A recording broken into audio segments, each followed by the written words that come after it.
আমাৰ যোনটো নতুন পেঞ্চন স্কিম চৰকাৰে যোনটো প্ৰচলিত কৰিছে NPS ইয়াত আমাৰ পৰিয়ালৰ কোনো ভৱিষ্যত সুৰক্ষিত নহয় এটা বস্তু আমি দেখা পাইছোঁ NPSত চাকৰি কৰি গোটেই জীৱন চাকৰি কৰাৰ পিছত এটা মানুহ 30-40 বছৰমান সাৰ্ভিস দিয়াৰ পিছত সেই মানুহজনৰ পৰিয়ালে পেঞ্চন কিমান পাইছে 800 টকা 1500 টকা 1200 টকা এনেকুৱা তো সেইটো আমাৰ ভৱিষ্যত সুৰক্ষা কৰাৰ কাৰণে আমি পুৰণা যোনটো পেঞ্চন স্কিম আছিলে সেই পেঞ্চন স্কিমটো প্ৰৱৰ্তন কৰাৰ কাৰণে আমি আজিৰ এই ধৰ্মঘটটো গোটেই দেশব্যাপী চলি আছে গোটেই ৰাজ্যব্যাপী চলি আছে আমাৰ শান্তিপুৰ হাইস্কুলতো আমি এইখিনি সাব্যস্ত কৰিলোঁ চৰকাৰে আমাক এইটো দিবই লাগিব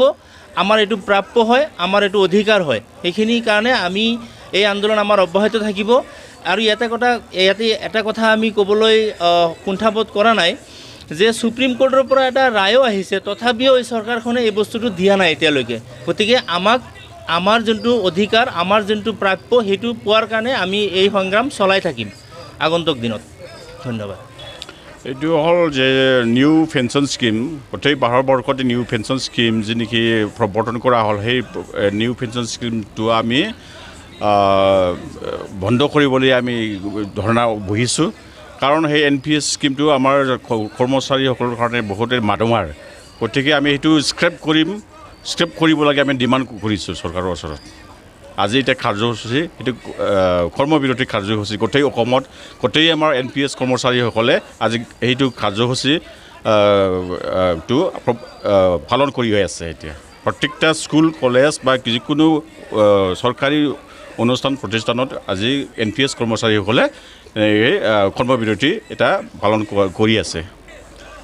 আজি আমি শান্তিপুৰ হাইস্কুলৰ যিমানবিলাক আমাৰ NPS কৰ্মচাৰীসকল আছে আজি আমি শান্তিপুৰ হাইস্কুলৰ প্ৰাংগণত সেই কাৰ্যসূচীটো আমি পালন কৰি আছোঁ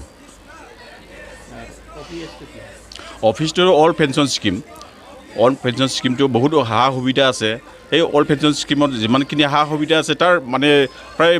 20% সা সুবিধা NPSত নাই গতিকে আমি সেইটো আমি স্ক্ৰেপ কৰিবলৈ আমি খুজিছোঁ দাবী কৰিছোঁ চৰকাৰৰ ওচৰত যে যেতিয়ালৈকে আমি মানে এইটো অল পেঞ্চন স্কিম আমি নাপাওঁ তেতিয়ালৈকে আমি এইটো আন্দোলন কাৰ্যসূচী চলাই যাম এইটো 2005 চনৰ পিছৰ পৰা যিমানবিলাক ৰাজ্য চৰকাৰ বা কেন্দ্ৰীয় চৰকাৰৰ যিবিলাক মানে নতুন মানে এপইণ্টমেণ্ট হৈছে সেইবিলাকও NPS স্কিমত অন্তৰ্ভুক্ত কৰা হৈছে 2005 চনৰ 1 ফেব্ৰুৱাৰীৰ পৰা গতিকে সেইটো আমি স্ক্ৰেপ কৰিব খুজিছোঁ এইটো আমি বন্ধ কৰিব খুজিছোঁ আমি অল পেঞ্চন স্কিম বা OPS স্কিমটো আমাক লাগে তেনেকৈ হৈ আছে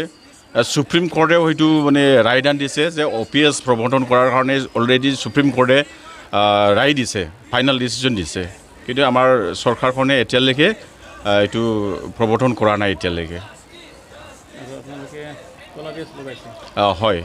এইটো আমাৰ প্ৰতিবাদ কল্পে এইটো আমি কলা বেজ পৰিধান কৰিছোঁ আমাৰ প্ৰতিবাদ কৰিছোঁ সেইকাৰণে আমি কলা বেজ পৰিধান কৰিছোঁ ইয়াত আমি প্ৰায় আমাৰ ইমান শিক্ষক নাই কিছুমান আমাৰ অফিচত আছে 15-20জনমান আমি অংশগ্ৰহণ কৰিছোঁ এতিয়া